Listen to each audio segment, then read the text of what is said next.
Čaute všetci, moje meno je Radoslav Filip, som trojnásobný majster Slovenska v kulturistike a dnes by som vám chcel predstaviť Amino Build od firmy Muscletech.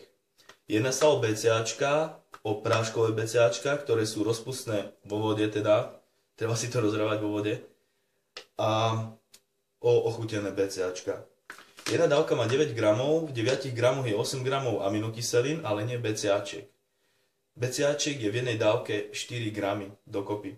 Ostatný je tam glutamín, taurín, betain a takéto veci, ktoré sú určené hlavne na výkon počas tréningu, na nárast čistej svalovej hmoty a taktiež možno na nejakú zvýšenú silu nejakým dlhodobejším užívaním.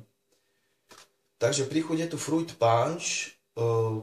Výskumníci z firmy Muscletech tvrdili, že by tieto BCAčka sa mali, respektíve nič by sa nemalo vyrovnať tej príchuti, ale keďže som mal možnosť to skúšať už dlhšiu dobu, tieto tu vzorky Amino Build, tak by som povedal, že je to trošku umelé, ten Fruit Punch, také ako kedysi tie sladké červené lízatka, aj čo sa týka farby, tak je to také červené. A môžeme teda skúsiť, no hlavne čo sa týka rozpustnosti, takže to skúšame.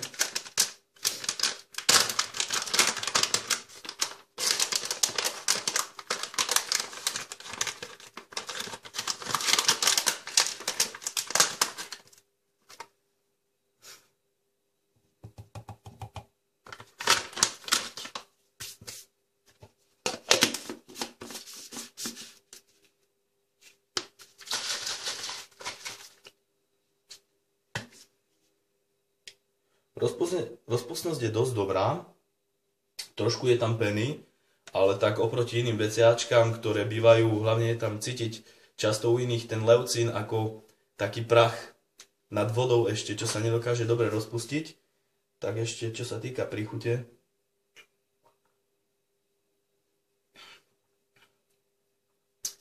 Pre niekoho je to možno dobré, je to trošku umelé, to väčšie, to klasické. Obsahuje 30 dávok a cena je tam 26,90, čo je taká trošku vyššia na tie ochutené BCAčka. Väčšinou som zvyknutý okolo tých 20 eur pri ochutených BCAčkách. A ešte by som chcel podotknúť, že doplnky výživy nakupujem na stránke www.protein.sk.